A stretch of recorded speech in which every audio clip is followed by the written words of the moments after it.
Story time. Every Friday night, me and my future wife, she just doesn't know it yet, duo survivor queues. It's mostly just a chill time. We don't hard comm or anything. We make some call outs, but we mostly just tell each other stories, talk about our interests, our lives. It's a quiet time for me, and honestly, it's my weekly unloading of stress that I definitely need. In one of these games, last time we duoed, we were on the Shattered Shit, otherwise known as Borgo, and we were against a Myers. Now, the Myers wasn't running anything special: barbecue, pop, and I think play with your food, and one other perk that I forgot, and a green and brown add-on. He got his tier 3 like 2 times, and only got 1 down with it. This should have been an easy win for us. Borgo is a hard map for M1 killers, and especially stealth killers. Myers is the second weakest killer in the game, and all it really took for us to win was to just do gens and get out. But we had a problem. A Yui on our team who was obviously very new to the game.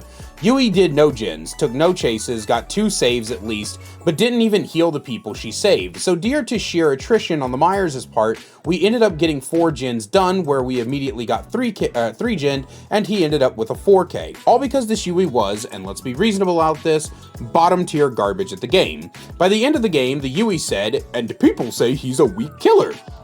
Motherfucker, we lost because of you. I tell you this story because this is a very common sentiment of new players. Things that are perfectly fine and balanced, and sometimes even weak, are often misconstrued to be super overpowered because new players simply do not understand the game.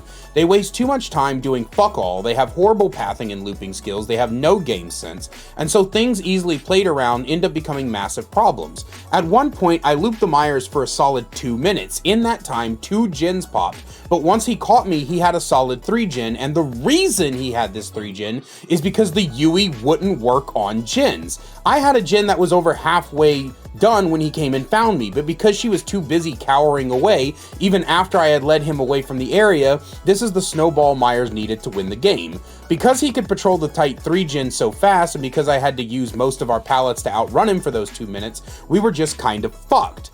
If the Yui had the game sense to just do that gen, hell, do any gen within that 3 gen while I was being chased, it would have been an easy 4-man out.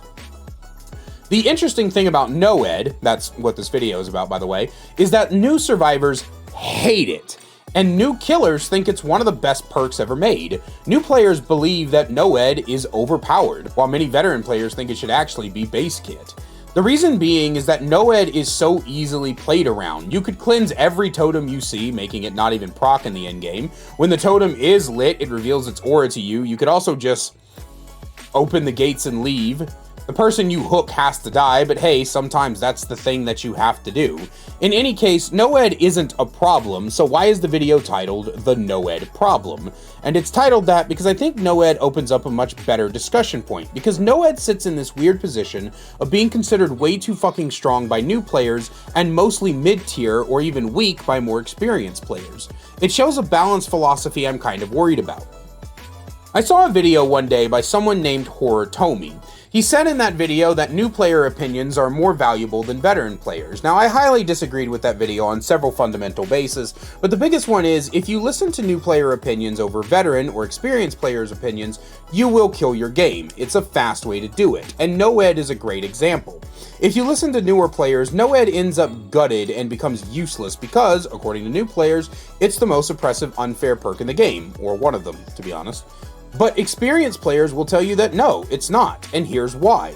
Another video I'd like to reference is my friend Brand's video, Empathy with Bad Takes. In it, they talk about how it's better to approach newer player bad takes with an explanation of why they are wrong over straight roasting them. If we can take the time to explain the newer players all the ways that NOED can be countered and dealt with, how it severely relies on you having an entire build around it to even make it work properly, and how you can take precautionary measures, then maybe people won't view it as much of a problem as they do, and we can hopefully avoid NOED getting an unnecessary axe like many perks in the past have gotten. This is overall just one of the bigger problems when it comes to new players versus veteran players, and to be completely honest with you, I think that NOED is the great shining beacon example of the discussion that tends to take place. Whenever you're talking to somebody who doesn't have a lot of experience in the game, usually people who are below 200 to 300 hours, you're going to often find them coming up with stuff that makes you just completely and utterly gobsmacked at what the fuck they're actually talking about. But another question on my mind when it comes to NOED is whether or not NOED is something that should be base kit. I brought this up earlier as something that veteran players tend to talk about. Should NOED be base kit? I don't know about that one. I think that it would open up a lot of interesting things, like, for example, it would cause survivors to actively cleanse dull totems that they would find.